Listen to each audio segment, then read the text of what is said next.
Hello ladies and gentlemen, this is Alex. My desktop replacement is before your eyes. I'm going to go ahead and run through each part, and we're going to go ahead and do a build log too, so I can show you guys how to build a system that is much newer than the desktop that is sitting over there. The primary purpose of this build is going to be a very decent mix of both video editing and gaming. I chose the X99 chipset for future proofing so that I can put a 6-core processor in there and obviously upgrade parts as needed. Plus the fact that it has 8 RAM slots and I'm only using 2 in this build, so if any RAM requirements are to go up in the years passing, I'll be able to upgrade easily. I went with a white and black, obviously, with a blue accent. That just happens to be the color on the case, and I end up choosing parts that matches the color scheme that's on the actual box for the case, which is kind of funny. It should hopefully look really good. The only thing I'm worried about is whether there's ketchup and mustard power cables on this power supply, but we'll see. If that's the case, we'll find a way to mask it up, get some extension cables later or something. This is the initial build. I can obviously make some mods or do whatever I need to do to make it look even better and more powerful. But yeah, I'm gonna go ahead and run you through each and every part in the system and some details about it. The original plan was to do a overview of each part one at a time as I bought it, but my wife convinced me to buy the entire build in one shot. So because of that, I'll be able to give you some brief details on each part and make a little bit of a quicker video instead of making videos slowly. So let's go ahead and get into the parts I'm using for the build. We're starting off with the NZXT H440 case. This is the first edition, mind you. There is a second edition out that has some slight improvements, but the first edition was the only one they had available, and I thought I'd go with it since the differences are relatively minor between editions. The H440 is a mid-tower case, and this is the windowed edition. There is one without a window that you can get for slightly cheaper. I got this for, I believe, $115 if you include the rebate and everything else, so very good deal in my opinion. So this does have a side window, it's a mid-tower, and has a power supply shroud here on the bottom that will help shroud any power supply that doesn't match with your color scheme. I'll flip over to the side here and give you some details since I don't know anything about this case, even though I bought it. It's a joke. It's 220 millimeters wide, 513 millimeters tall, and 480 millimeters in depth. It's made of a mix of steel, plastic, but the front panel is metal. The case does support micro ATX, ATX, and mini ITX if you even wanted to do something in a build like this. It does have 2 audio ports, 2 USB 2.0 ports, and 2 USB 3.0 ports on the front panel. 11 internal 3.5-inch expansion bays, 8 2.5-inch expansion bays, and 7 PCI expansion slots. My guess is the 3.5 and 2.5 are interchangeable because most of them have both 3.5 and 2.5 in one slot, so that's a plus there. On the front, you have 2 140 millimeter fans, and you can also rearrange that to have 3 120 millimeter fans. The top can hold 2 140 millimeter fans or 320 millimeter fans, so there's a decent amount of water cooling support that you could go with in this case, but obviously I'm not doing that. In the rear, there's an included 140 millimeter fan, and you could downsize that to 120 if you really wanted to. There's 180 millimeters of CPU cooler clearance, so plenty of room for that if you want to do an aftermarket cooler. There's 294 millimeters with the hard drive cages in available for video card space, more than enough for most cards these days. If you remove the hard drive cages, you do get 428 millimeters of space, which is more than enough, I would think. And it comes with a 2-year warranty, which is pretty sweet. My choice of motherboard for the build is the ASRock X99 Extreme 4. I was originally going for the Extreme 6, but they did not have that in stock either. Come on, man. I just made some settlements just so I could get all my parts in one day. I'm kidding. The Extreme 4 is actually identical to the Extreme 6, except for the fact that it does not have dual LAN. So if you want to shave off a couple extra bucks and get the exact same board for less, I would suggest going with this. It also has the Tom's Hardware 2014 approved logo on it, which makes it twice as valuable. Just joking. But yeah, pretty standard X99 motherboard. I would say this is mid-range for that chipset. It has the Ultra M.2 slot, which is the Gen 3 X4.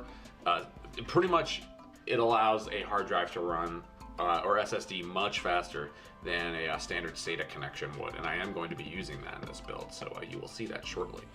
8 DDR4 memory slots that supports up to 128 gigs of RAM. It also supports ECC memory if you wanted to go server. Purity Sound 2, really great audio chipset. It does have gigabit Ethernet, but remember, it's only one port. If you go over to the back, you'll see a bunch of different features going on about the motherboard here. As you can see, the motherboard does go with the white, black, and blue theme that I was kind of looking for here. It's got 3 PCI Express 3.0 slots. That leaves plenty of room for SLI. I'm preferably probably just going to go two-way if I ever had to. But my graphics card is obviously going to have plenty of overhead for what I need. Obviously the 8 DIMM slots you can see here, and the LGA 2011 version 3 slot here. That I'll be using for the CPU, which I will tell you what that is in a moment. 10 SATA 3 expansion slots there, so plenty of room for hard drives. It does support RAID as well. There's a RAID controller in there. The M.2 slot sits in between the first and second PCI Express slots, which leaves you plenty of room. I believe it does support multiple different clearances, multiple different sizes of M.2 cards as well. And I'll give you more details on that later as well. CPU choice is the i7-5820K from Intel. This is the lowest class of the LGA 2011 version 3 slot processors. It's a 6-core, comes clocked in at 3.3 gigahertz. It's obviously a K, so it is overclockable. Don't know whether I'm actually going to be getting into that right after I build the computer, possibly a little bit later, but yes, this is a 6-core processor. It does come with only 28 PCI Express lanes, and you guys are like, oh, only 28, that's a freaking lot already, right? It pretty much is. I believe the Z79 chipset only supports up to 22, I believe. While the upper class processors in the socket range support up to 40 PCI Express lanes. So that's easily a possibility if you really wanted to go with 3 or 4-way SLI or Crossfire. But I'm not going to need to do that. I'm only going to be doing probably 2-way and maybe an expansion card or 2, so there won't be much need for that. And there's the shiny processor right there. It's a really big one too. The 2011 version 3 socket is relatively wide. Graphics card is the EVGA GeForce GTX 970. This is the super clocked edition, the SSC. There's a few different editions of this card. I think there's the regular one, the SSC, and then there's the FTW Gaming Edition. They all have different features, but I think they just ascend in clock rate. The original does have 2 gigabytes of memory, I believe, GDDR5 if you're wondering, but this has up to the 4 gigabytes of GDDR5 memory for your convenience. It supports DirectX 12, has G-Sync, obviously has PhysX, everything you could want in a standard gaming video card. I would call this a mid-class video gaming card in the current generation. It comes with the ACX 2.0 cooler as well, which I believe runs off of, yes, 2 fans. As you can see, it also has the black and blue that we're looking for in the theme of the build. It comes native with 3 display ports, an HDMI port, and a DVI-I port, which is up here. Note that that's not DVI-D. DVI-I is individual. It's not a dual-layer DVI port. But who needs that at this point? If you're buying a card like this, you're looking for something where you're going to want dual 1080p monitors or 4K, which this does easily support. I believe this requires one 6-pin and one 8-pin power supply adapter to work correctly.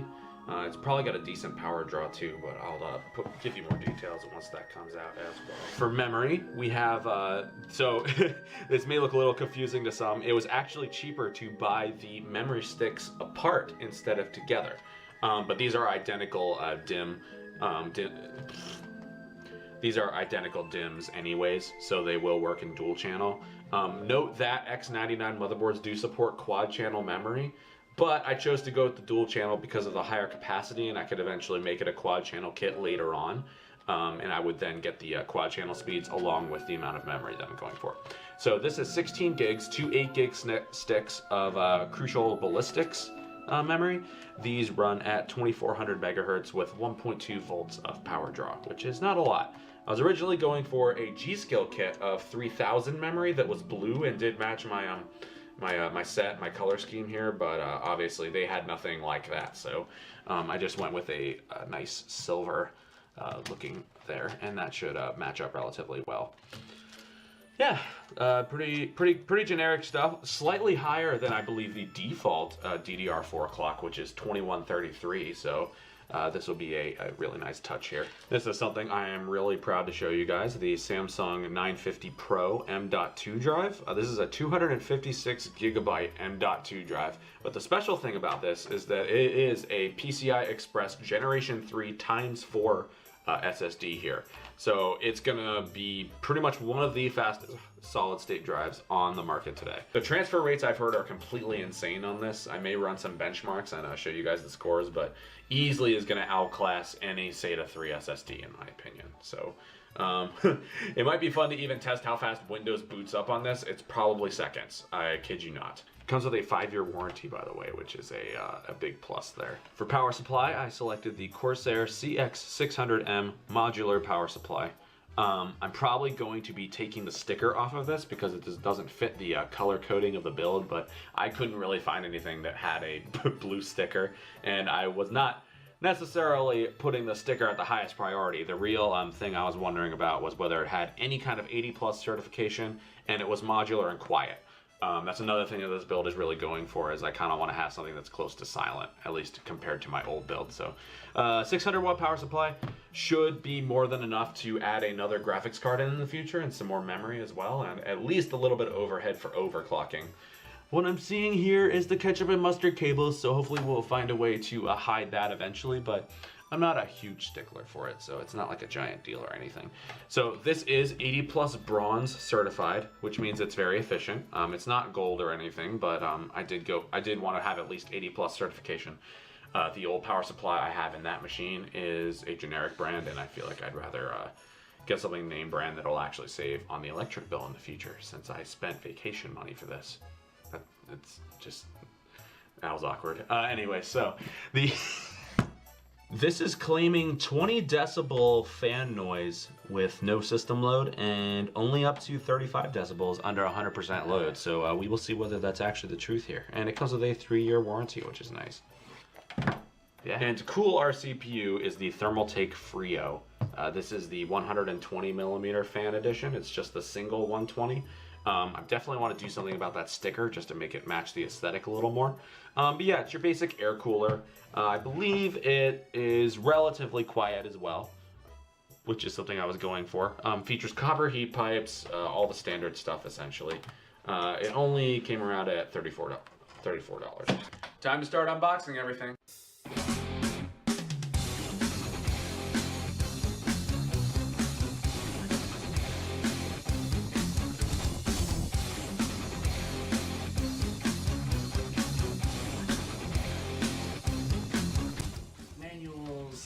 Manuals suck. It comes with dust filters. Yay! I love dust filters. Oh, he went in the box. Is that okay? That's okay. He's entertained. We have a little toddler. His name's Ash. He'll always be a toddler.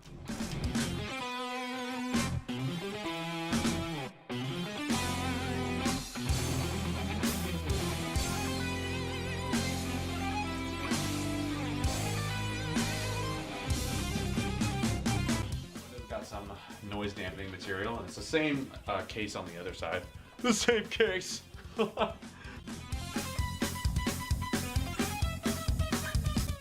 2 SSD mounts here on the bottom. I'm going to be using one of these for the solid state drive. You can see the power supply shroud down here as well. I believe this NCXT logo does light up in a nice white color, so that will be cool. The hard drive bays are actually hidden on the other side of the cable management window, if you can not tell, obviously, but that's the point, so that it looks very nice and clean once you put the side window on. 140mm fan back here, which looks like it is obviously NZXT branded. I'm not going to spin that too much so I don't kill the motor. Sound dampening material on the back side of the case as well, obviously to make it quiet. Same thing I believe with the front side panel. I can see the 2 120mm fans that are pointing in this direction, so you get plenty of airflow that way. The cat is going to try to eat the knife, everybody. Gotta be careful. He's trying to get out of the Look at this. He's so funny. It's so big. Look at this cat, people. He's got the foam from being in that box the entire day. Say hi, Ash. We love our cat. He smells like litter. Ugh. My name's Ash and I'm gonna build a computer. As the cat tries to get into the case, you see we do have some cable management grommets back here. So there's gonna be more than plenty of room to. He's literally going through the entire. He's almost all the way through. Note that there are rubber feet on the bottom to keep noise from emanating and throughout your house.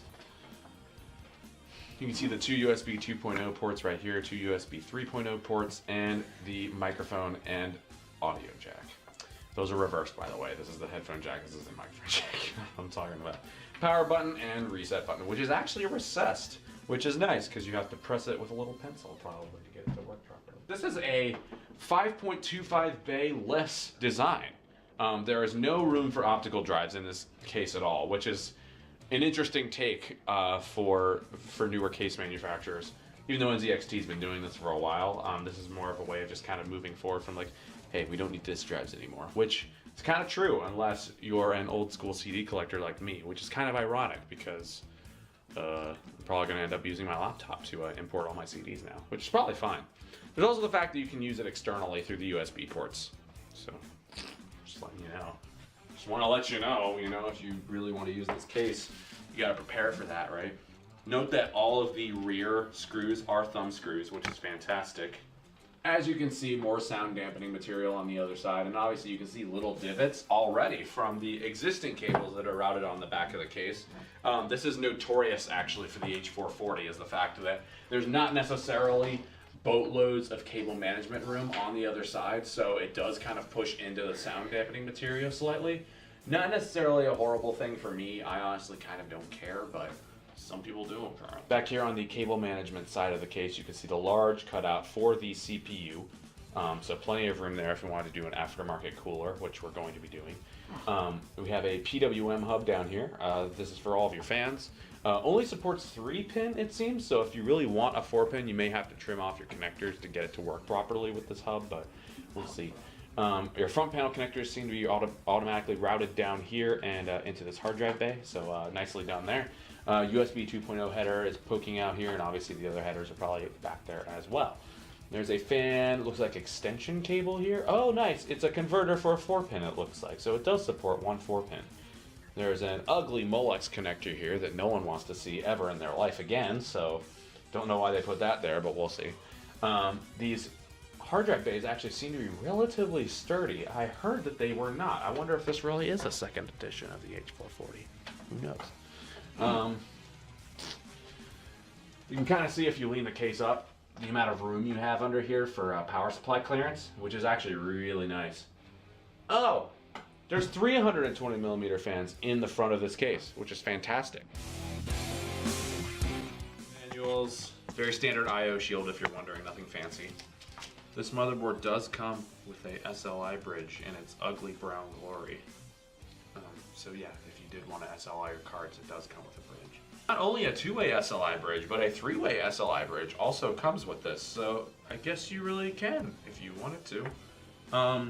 Probably because the ASRock motherboard does support obviously every single LGA 2011 CPU. So if you really did want to go with the 40 PCI Express lanes, it's got the ability to do that. This looks like a little 4-pin to double SATA. I don't know why they would have that, but I guess that's their. Oh yes, 4 SATA 3 cables, which is fantastic because the black matches the theme of the build. I thought I was going to end up having to use my old red ones, but great, glad they included those. And your M.2 screw, don't lose that.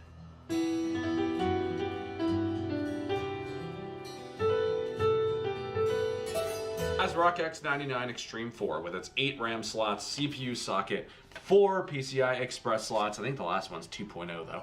And amazing I/O, really great color scheme. It's gonna fit in this case really well. Bring it up close to the camera. I'm gonna bring it up real close. Yeah, seriously. Ugh. Wow. Look at it.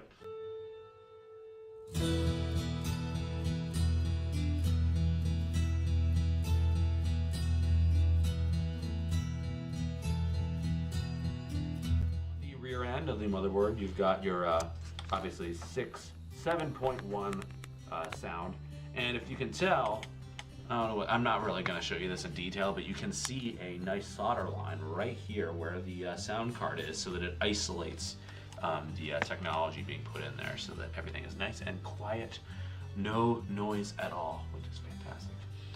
Gigabit LAN, 4 USB 3.0 ports, 4 USB 2.0 ports, an eSATA port, oddly enough. I don't know why they chose that, but it's not necessarily a bad idea. A clear CMOS button on the rear of the motherboard, which is very helpful if you are doing some overclocking and you want to just reset it quickly. And PS2 ports.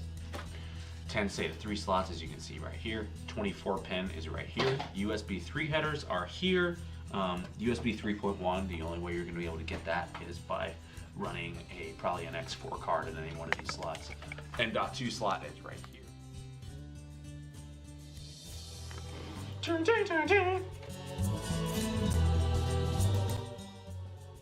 Core i7 5820K with 2011 pins on the rear. Yeah, don't touch the bottom of your CPU when you're installing it.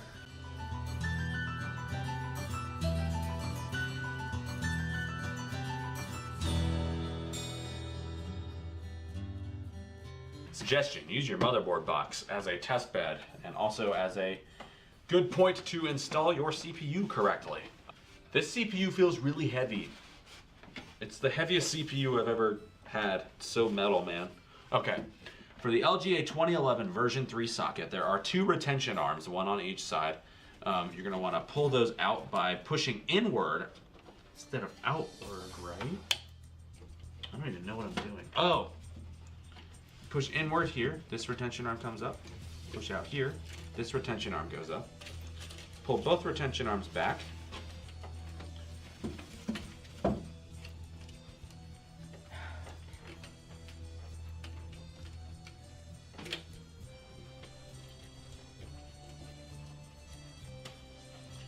So this one doesn't swivel all the way back. It looks like this one is more in sync with the slot.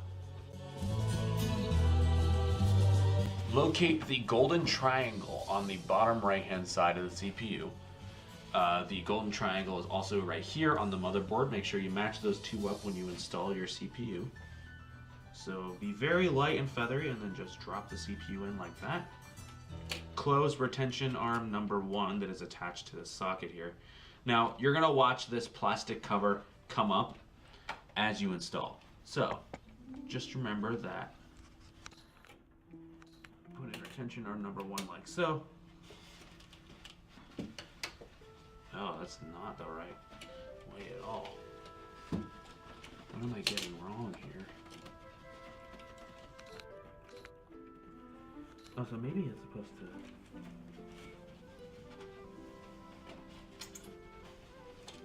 It is saying remove.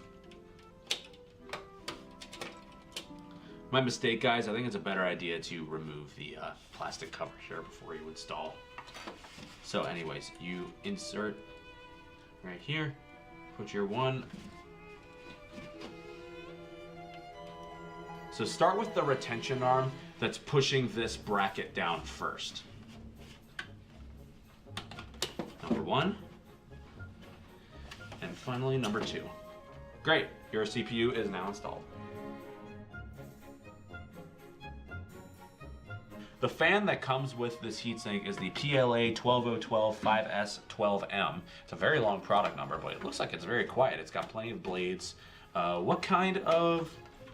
It looks like it may be a sleeve bearing. I don't know, we'll see.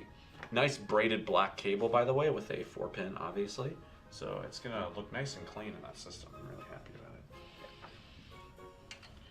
Goal is probably to have this fan push to the rear or to the top of the case for better airflow. 2011 bracket looks like it's actually right here, since this is the largest CPU socket I think ever made.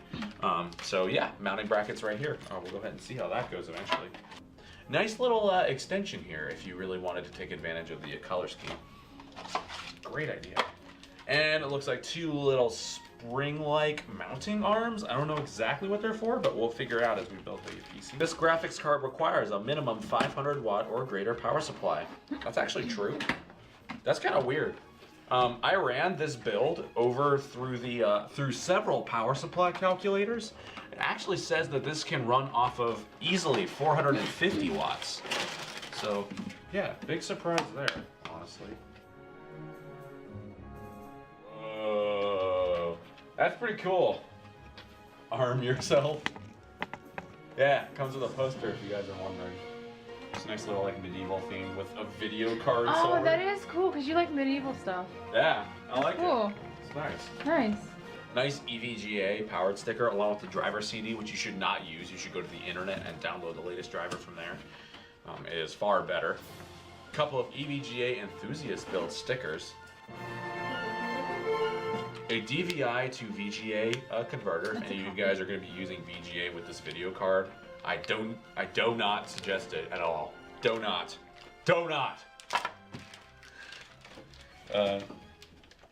A dual 6-pin to 8-pin converter. You guys probably can't see it in that bag, but I'm probably not going to use it. And a 2 Molex to 6-pin connector as well.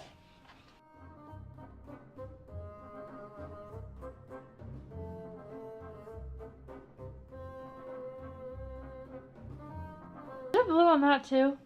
Uh-huh. Oh my god.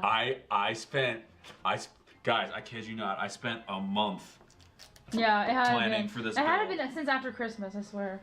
Yeah, around after Christmas, I was like, oh my gosh. Like 2016 has to be a new year for that. 2016 is awesome. Guys, I built that system in 2008. That's how long it's been. It's so pretty, guys. You can see here in all its glory is the EVGA I'm gonna zoom in on it. GeForce GTX Just hold it for a 970 minute. SSC edition. SSC. The ACX cooler right here should be plenty quiet. There's some copper heat pipes going through for the CPU. GPU, I'm sorry. There's one 8-pin and one 6-pin power connector, so you are going to need both of those in order to power the system correctly. Your SLI bridge is right here, but it's covered by rubber, which is great, actually. A nice rubber cover. That's pretty cool. Your PCI Express 3.0 back here. Your DVI, and your 3 display ports and 1 HDMI port are also back here as well. Looks like it reminds me. The outside reminds me of Stormtroopers. It's a Stormtrooper. Oh, this? It does. Should we call it the Stormtrooper? Mhm. That's a cool name. I would do that. Yeah, I like it. It's classy. That's it. We just named the computer. It's called Stormtrooper.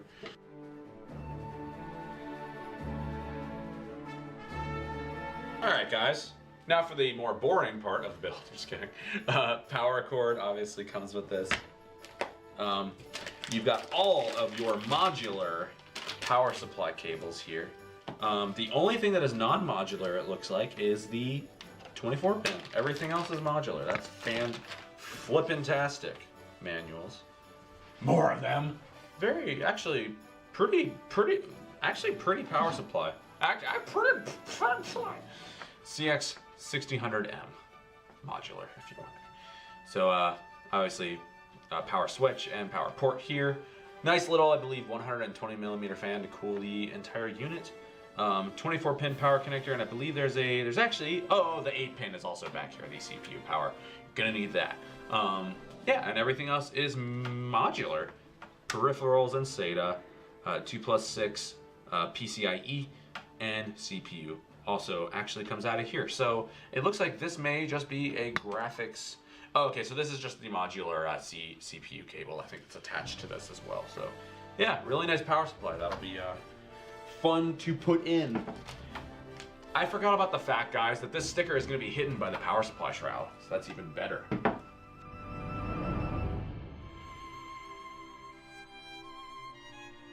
Look at this. This is 256 gigabytes of storage in this little card. It's not even the size of my pointer finger. It's pretty much the size of my pointer finger, this little guy. If you guys are wondering, I got this at Micro Center for $170.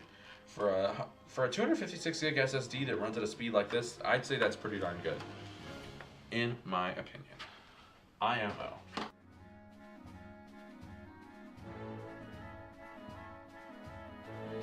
Well, here we got a dual channel kit. I'm just kidding. I actually put them together here. The Ballistics DDR4. 16 gigs of this stuff. Yeah, nice little gray finish. I actually think this will still look really good because there is a little bit of gray accenting on some of this. Like the SATA ports will end up matching. So, yeah, 16 gigs. Be a lot of fun. This rubber backplate that the Thermaltake Frio comes with, do not install this. Only install the metal one, oddly enough. I liked the rubber back here. I was kind of curious as to why they weren't doing it that way, but that seems to be the way to install it. So you guys will see the process on that shortly. These screws are labeled by letter, and you want to look at your manual to know which screws to use. So the three components you will need to install on the LGA 2011 version 3 are C, which is this, letter E, which are these little spacers, it looks like, and H, which are the 4 screws that you're going to be installing. So the main goal of this is just to set the 4 spacers here where these 4 screw holes are. So let me go ahead and see if I can do that. If I can actually get this right. We're going to want to do it rubber side up. Thought it was going to be the other way, but I was wrong, because it does not fit onto these little screw holes here on each side very well.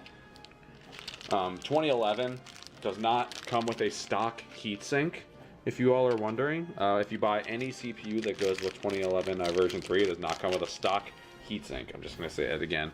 So you are going to need an aftermarket solution in order to even use the CPU correctly. Place the bracket like so, down onto the CPU socket. Looks like it faces the 4 outside corners. The farthest part of the screw is what it looks like you're going to need. And take the H screws, which looks like this, will actually fit rather well. Now guys, note, I know I'm using a power tool for this, but there's no real need to.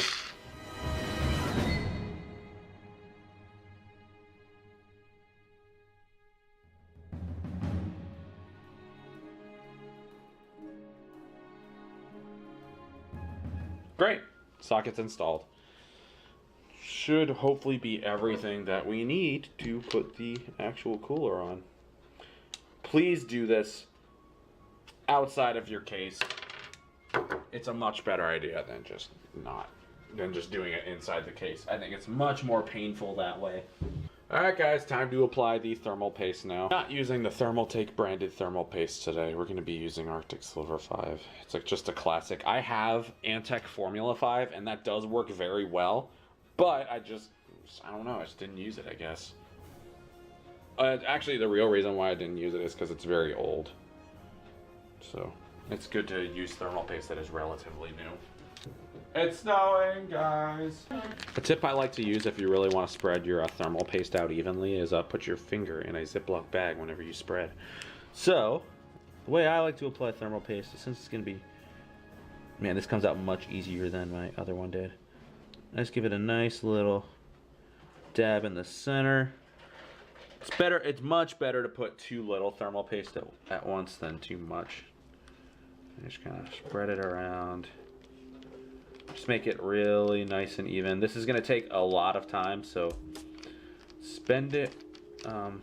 Just spend it wisely, honestly. Amen. Chill and listen to some jazz while you do it. It'll help you spread it a little more evenly. Whoa. Okay. That's a little bit. That's going too far. I'm not even kidding. That will really help. Alex is like sexual. Jazz is fantastic, guys. You sound sexual though. You sound sexual. I am. Guys, I might have to put an 18+ rating on this because this thermal paste is looking a little bit too sexy. This is about to turn into a not safe for work video. There we go. So just get a really nice thin layer on there. You can see the remainder right here. Make sure you cap off your thermal paste, because if you do not, the pressure is going to push the thermal paste out of the container, and I don't know where the cap is. Guys, I'm not even taking my own advice. Where did I put it? I capped it somewhere. This is what happens when you don't prepare, kids. So I and J are in one bag. This is the bracket that holds down the actual CPU cooler.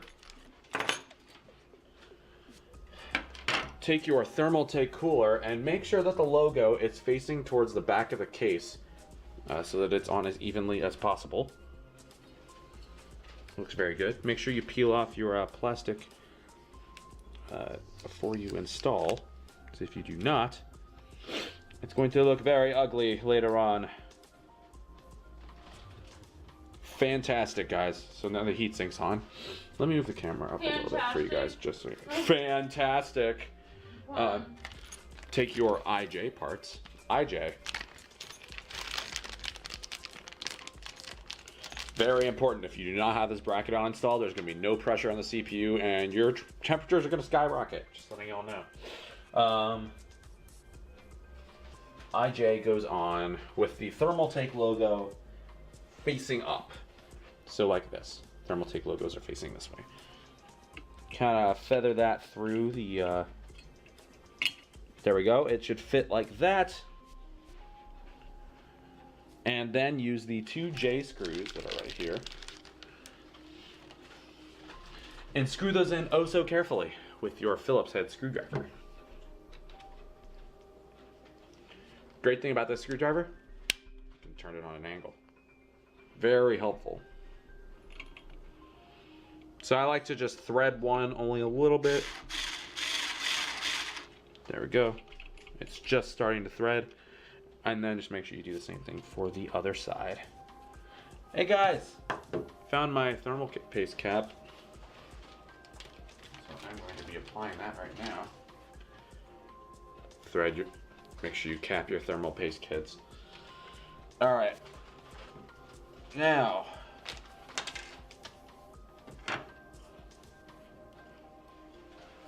I'm going to thread the other side for the sake of threading the other side because it's fun. That's actually not why I'm doing it.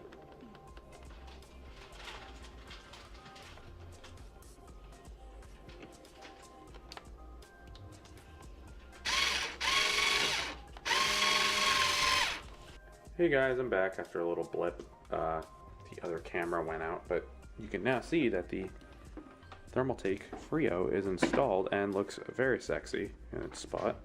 So now we're gonna install the RAM. Not just that, we're gonna install the M.2 drive here in this slot. So let's get the ballistics memory out of here. And it looks like if you look at the labeling for these slots, A1 is actually this slot. So you kind of read left to right, like a lot of, like a typical North American kind of thing. And this does it look like it moves?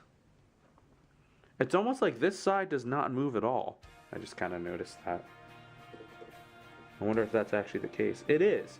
So, if you guys are wondering, over here on the bottom side, these clips already have holes in them for you to slip the memory stick into, so you do not have to move those whatsoever. You only need to move this outer clip in order to fit the memory in correctly.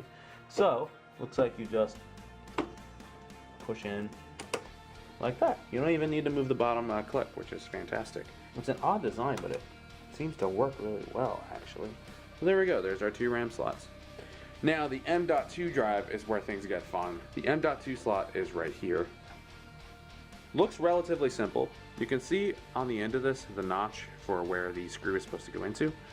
You can also see the little clip where it's a lot like memory, where there's a little notch in the M.2 slot. So you just simply push in. There you go. And there's one screw that goes right here. And we've got to find where the M.2 screw is. It's in another bag somewhere that we find. Ah, this comes with your motherboard. Don't forget this. There we go. Now that is held into place and will not move. We'll see if this presents any interesting BIOS situations. I'm hoping not, but we will see. So now it's time to install this into our case.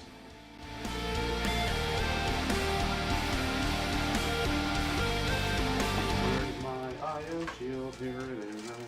Don't forget the IO shield, you'll die.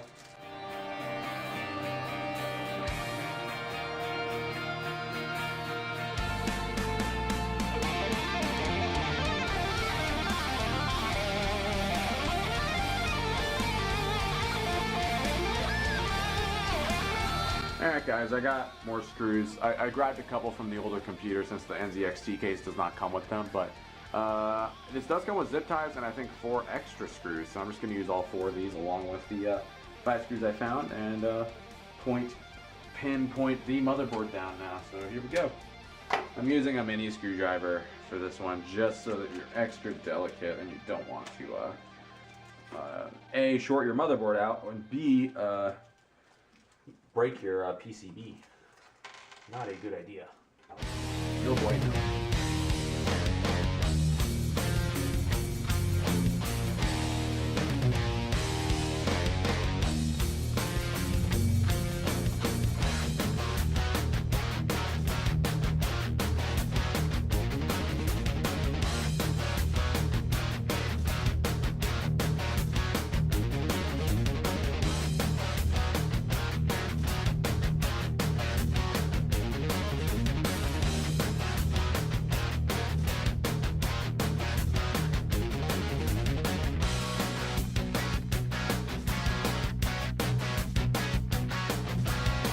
Well, these are in really tight, so I think I'm going to use a flathead for this.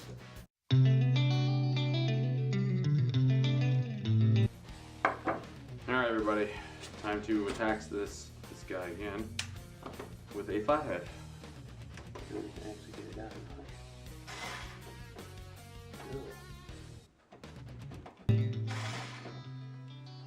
Not really. Not really happening today.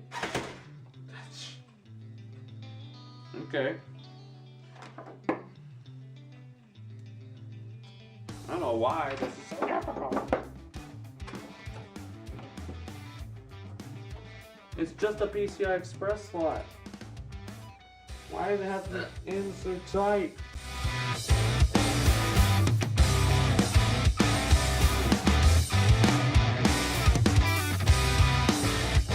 Now guys, if you're wondering, for hard drives I'm actually pulling, I think I said this before, but I am pulling 2 SATA drives out of my old desktop. They're SATA 2, so they're not going to run super quick, but I mean, it is what it is. They're probably going to work well enough for my purposes, at least for now.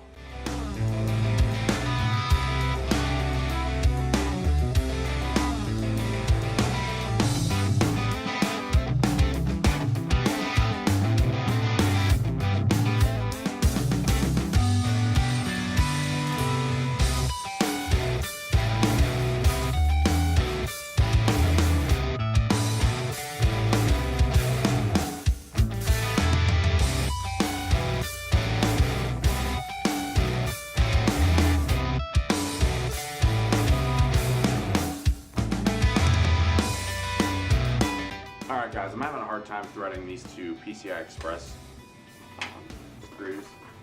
I think I'll just tackle them later, since they're being so hard on me. Because it looks like the ports actually are slightly crooked coming out of the other end, so hopefully that is not a big problem for us in the long run. Yeah, but shouldn't be too bad. I think the next thing that we need to do is we need to put our power supply in. So that is going to come in through the back of the PC actually. So I'm gonna wheel on around here and get that in. Now before you do this, just make sure you evaluate what kind of connections you're gonna need.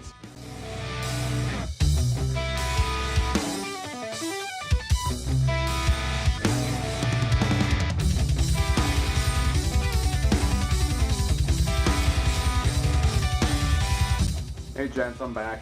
Reconnected the power supply wires we need. Now, in this case, they really want you to put the fan side down. So don't forget that when you're feeding through your cables. Because if you put it fan side up, you're really going to limit your airflow.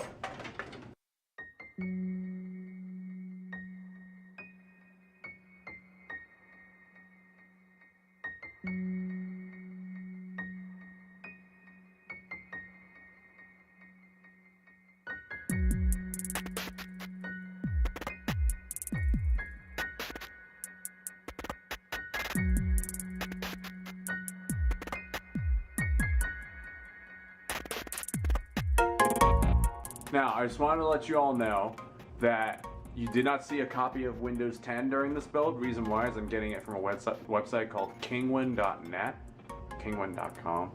I think it's kingwin.com. Spelled like penguin, but with king in the beginning.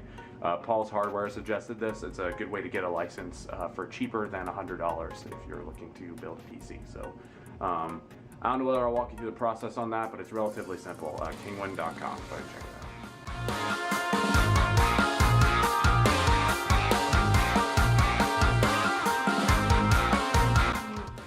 no, guys. Retard move. Look at this.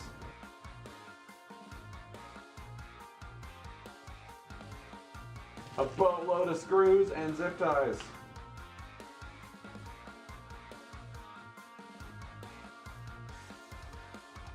Alright guys, so for the front panel, it's nicely routed down here, back to where the front panel connectors are.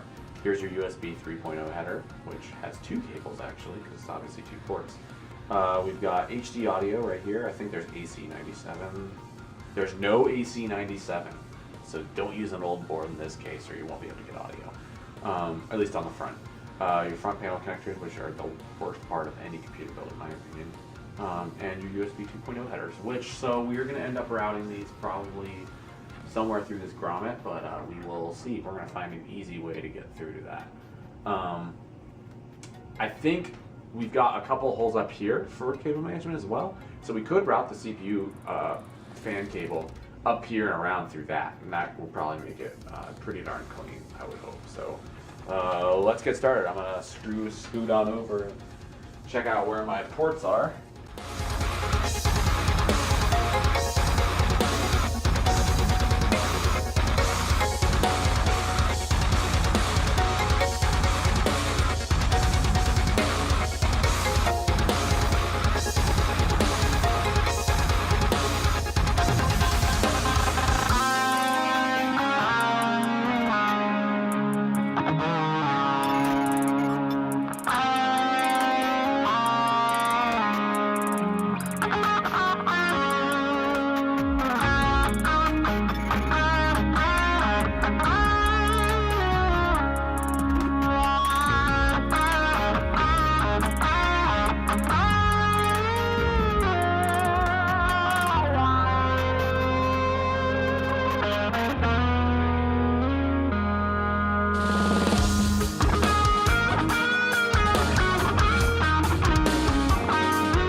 Take the hard drives out of the old machine. Hard drives 1 and 2. Seagate Barracudas, 500 gigs. These were both, let's see, Barracuda. These are both in a Barracuda. Anyway, these are both 3.5 inch SATA 2. They were part of my RAID 0 array in my old computer, and they're probably going to be the same way on this PC. So let's hope that it stays that way. Ow! That is really difficult. NZXT, you tighten your screws like you tighten screws on a car. This is not a car, this is a computer case, sir.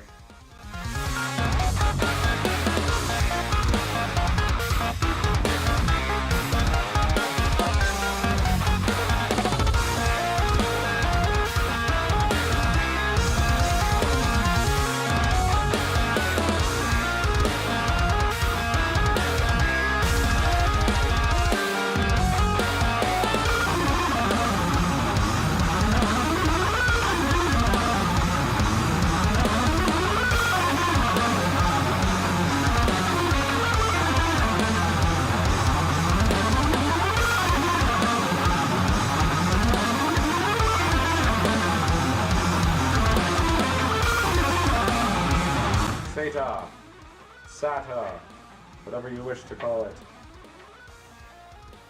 Serial ATA. There we go.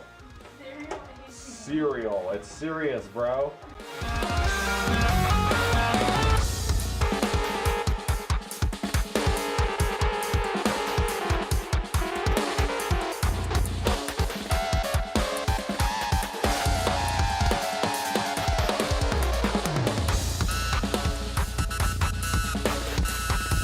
We don't care. These two SATA connections are done. Wu-Tang.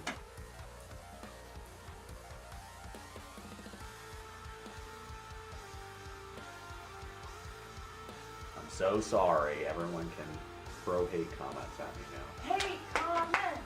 Hate comments. Hate comments.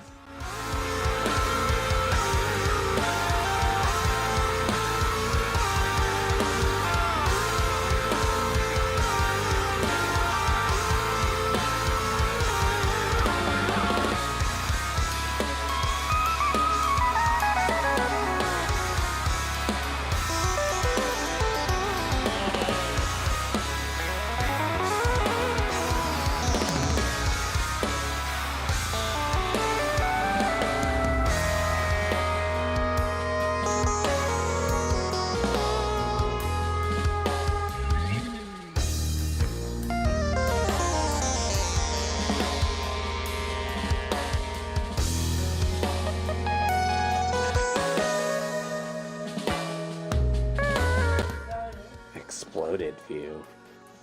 Buttons and connections. Alright, so I'm reading the manual. I finished the front panel connectors, which are a pain in the butt. And hopefully everything will work properly.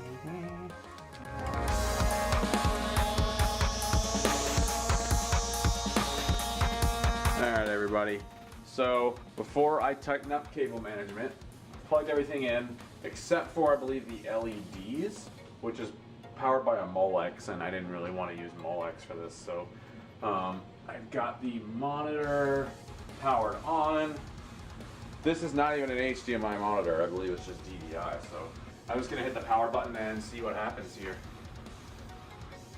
So far it looks like nothing. Reason might be is because I did swap some headers around. Oh, I did not power the switch on. I'm silly.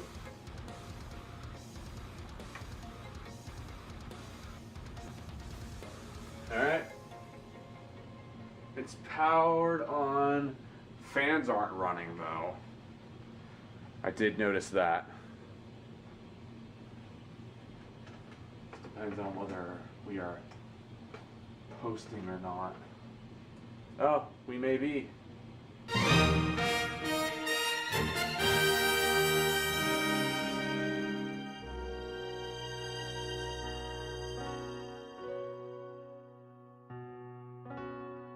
CPU is so far, it's at 34 Celsius, which none of these fans are powered on right now. I can barely hear a thing.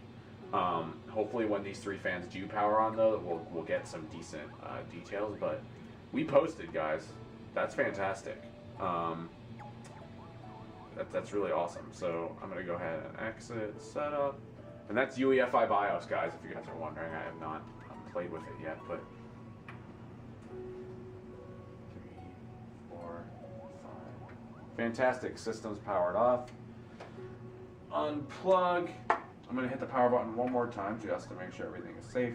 Touch some metal, make sure we're good, and I'm gonna go ahead and tighten up cable management.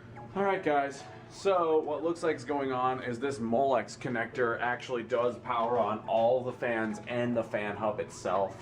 So there's no real way out of using the Molex adapter for the power supply unless it involved using a converter of some kind, and I do not have anything available of that nature. So I'm gonna try to find that peripheral connector, and actually there's a lot of room back here if you ever needed to add a peripheral connection to do so.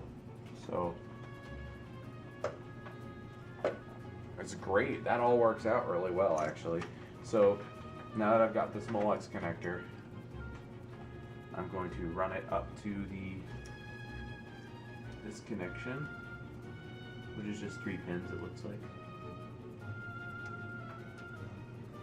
There we go. Okay, and I'm going to find a way to manage that a little better.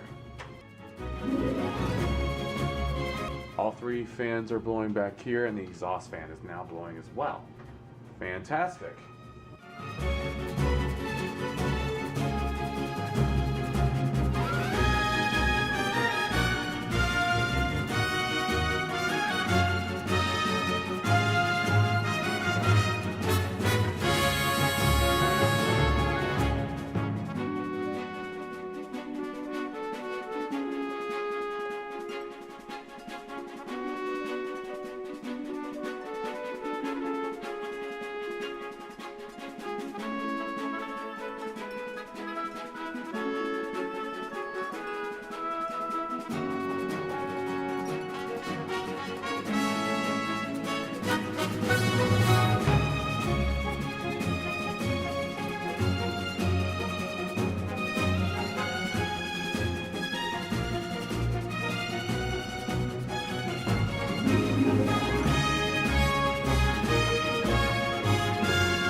Well, very hard to fit.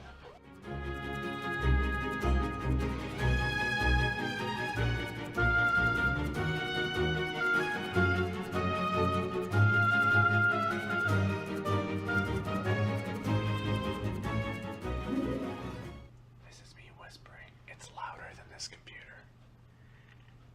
It's completely ridiculous. There's 6 fans running in this system right now. We are running at 33 degrees Celsius. That's right. That's with That's the paste has only been on the computer for like an hour, and it's only been running active for like 2 minutes. Pretty impressive compared to the other computer, the other tower.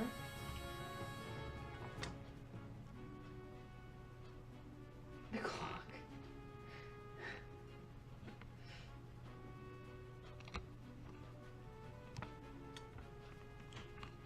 I gotta install Windows. And that, my friends, is Alex's new build. The Stormtrooper. Yep, the Stormtrooper. I like it. And then there's the cat purring his life away. Meow. Hello, Ash. Yeah. So if you guys want to see any more build videos, I don't know whether I'm going to be doing one for a while unless I happen to get a sponsor. But if you guys want to see more, subscribe. We'll try to keep up with as much as we can. Even I might even pull this build apart and review each part for itself. But so far, it's fantastic. This is the first time I booted this up, and it's already flawlessly running. Super quiet. It's probably gonna be super powerful. It's probably gonna run everything I can throw at it like extremely well. And the total build cost was, if you include rebates, around $1,300. That's it for the entire build. Pretty good. That's insane. For and then eventually like get a new screen. Just don't forget, $1,300 will get you now in February of 2016. A nice classy build. A Core i7 6-core, a GTX 970, an M.2 SSD. The only thing I really skimped out on was regular hard drives, which I still have, and I can upgrade those later because hard drives are cheap. Yeah, you can get them anytime.